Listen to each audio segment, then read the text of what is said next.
Bayangkan, seorang lelaki yang sepanjang hidupnya tenggelam dalam dosa. Usianya sudah renta, rambutnya memutih, tangannya gemetar, tapi masa lalunya hitam, gelap, penuh maksiat yang jika dibuka satu persatu bisa membuat siapapun menunduk ngeri. Ia tak dikenal sebagai ahli ibadah.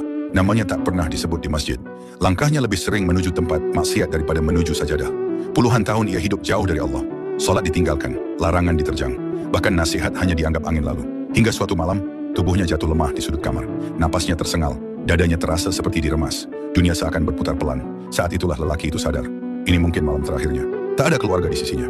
Tak ada sahabat yang menggenggam tangannya. Hanya dia dan dosa-dosanya. Dalam keadaan itu, ingatannya berputar cepat. Satu persatu maksiatnya terlintas. Wajah-wajah yang pernah ia sakiti.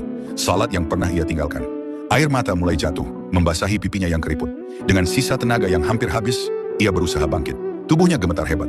Dengan tertatih ia bersujud. Keningnya menyentuh lantai, bahunya bergetar. Untuk pertama kalinya setelah puluhan tahun, ia benar-benar menangis di hadapan Allah. Tidak ada kalimat panjang, tidak ada doa indah. Hanya satu kalimat yang keluar dari bibirnya yang gemetar. Ya Allah, aku kembali.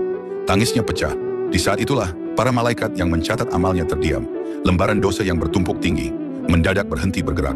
Langit yang selama ini menjadi saksi maksiatnya, kini menjadi saksi taubatnya. Dan dari langit terdengar keputusan yang membuat seluruh malaikat tunduk. Hambaku telah kembali, dan aku lebih mencintai taubatnya daripada seluruh dosanya. Seketika itu juga, dosa 70 tahunnya dihapus seolah tak pernah ada. Catatan maksiat yang menumpuk itu lenyap tanpa sisa. Malaikat yang semula membawa lembaran hitam kini menggantinya dengan lembaran putih. Dan di saat yang sama, ruhnya dicabut dengan lembut. Bukan sebagai pendosa, tapi sebagai hamba yang pulang.